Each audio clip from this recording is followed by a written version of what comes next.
Autre type de référence que vous pouvez écrire lorsque c'est un article de revue, de journal ou de périodique. Et ici, alors, on a un article scientifique, par exemple. Donc, c'est pas un livre. C'est quelque chose que deux auteurs, Nate Cornell et Robert Bjork, qui est publié dans une revue qu'on appelle Psychonomic Bulletin and Review en 2007, qui est la 14e volume et le deuxième numéro de ce volume-là. Et les pages de l'article sont ici. C'est assez simple quand c'est un article scientifique parce que toute l'information là, est dans les deux, trois premières lignes. Alors, comment on s'y prend? Eh bien, j'ai préparé ça ici. Un peu comme toujours, la même chose. Alors, le nom de famille du premier auteur en majuscule, virgule son prénom en minuscule, sauf pour la première lettre.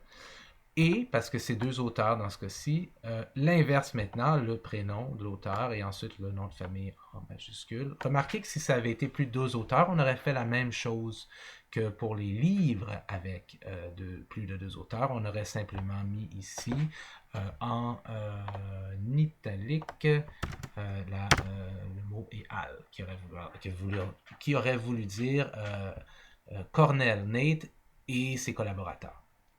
Et je vais le ramener ici à ce que c'était avant. Ça, c'est pas supposé être en italique. Je ne sais pas pourquoi ça l'est. Voilà. Et ensuite, point.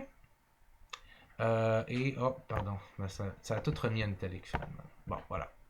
Ensuite, donc, point. Ensuite, on ouvre les guillemets, les chevrons, espace. On va écrire le titre de l'article. The Promise and Perils of Self-Regulated Study, ce que j'ai ici. Hein?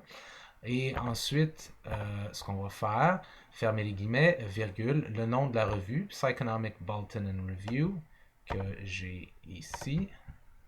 Voilà. Et là, vous allez voir ces informations-là là, vont revenir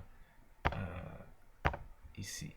Alors, c'est le volume 14, le deuxième numéro, en 2007, et les pages de cet article-ci sont de 219 à 224. Alors, je ne vais pas mettre les pages le nombre total de pages, parce que si je mets ça, c'est le nombre total de pages dans la revue. Et moi, ce qui m'intéresse, c'est simplement cet article-là. Là. Alors, quand vous avez des revues comme ça, il n'y aura pas de deuxième édition, troisième édition, il n'y aura pas de numéro de tome, numéro de série, numéro de collection, ça n'existe pas, ce sont des articles. Mais vous allez probablement avoir volume et numéro ici. Mais ça va généralement être très bien indiqué surtout dans des articles scientifiques, tout le temps de cette manière-ci. Et encore une fois, vous remarquerez qu'il y a l'alinéa qui s'est fait ici. Voilà.